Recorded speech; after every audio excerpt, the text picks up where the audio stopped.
Hey everyone, before we begin, I have a big announcement. I've teamed up with a viewer of the channel who is very talented with 3D animations. In fact, he's applying to Industrial Light and Magic. We're going to work together to bring all my fanfictions to life, as best as we can. So you'll have something much more real than just pictures to draw your imagination. I just ask that you share this video or any video of mine on your Facebook or Twitter. The better my channel performs, the better the content will be. Now, onto today's video. This was a request by a commenter in the last video, and I think it would make for a really interesting what if. So let's get into it. What if Anakin saved his mother? In episode 2, we know she died after being kidnapped, tortured, and most likely abused by the Tuscan Raiders. Which, on a side tangent, my theory is that Palpatine actually paid them off to capture her, but that's a different video for another time. This caused him to literally annihilate the entire village, killing the men, women, and the children, too. This was one of his large steps into the dark side world, and what I believe was the taste he needed to make him crave that power until his final transformation at Palpatine's side. Now, while in the books and comics, Anakin has used Force Fire to combust his enemies against Obi-Wan's teachings. This was definitely his leap into a world he would grow to lust. It also led to his obsession with wanting to become even more powerful than before, along with his infatuation with learning to stop people from dying, as you can see in this scene here. Someday I will be the most powerful Jedi ever. I promise you. I will even learn to stop people from dying. Anakin. If Shmi survived, Anakin would take her back to her home with her husband. From there, Anakin would tell his mother to come back with him to Coruscant, to the Jedi Temple, where she would be safe and live the rest of her life comfortably at his protection and care, just as he had promised when he was a little boy. Come back and free you, Mom. I promise.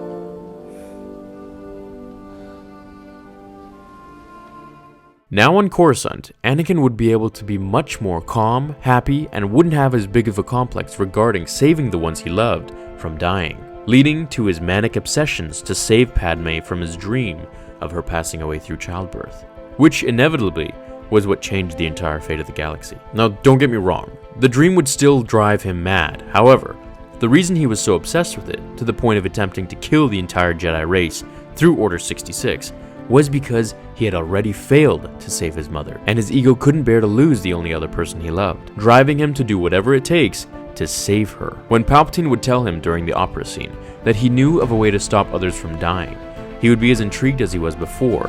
However, he would be able to express his thoughts and questions, this time with his mother, the only real person he felt comfortable enough to talk to about his personal life, as he couldn't with Obi-Wan or Padme even, especially not the Council without facing banishment. His mother would tell him to talk to Obi-Wan. She would urge him to speak to his master. She trusted Qui-Gon and knew that whoever Qui-Gon trained would have been just as honest and wise. Weary of what to do, after her urging him to tell Obi-Wan, he would go to his master and tell him about the dream he had, about his relationship with Padme, and about what Chancellor Palpatine told him regarding the Sith Lord Darth Plagueis. Obi-Wan would instruct Anakin to tell the Council what the Chancellor told him in confidence, becoming very suspicious of him.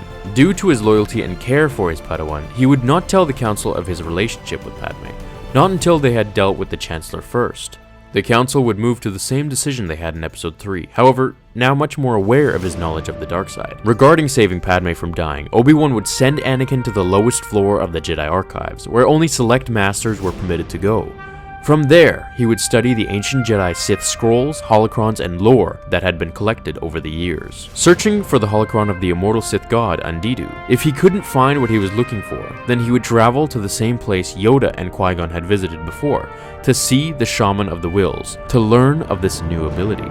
After all, the ability to save life was more of a positive power, something that the Jedi would be interested in knowing.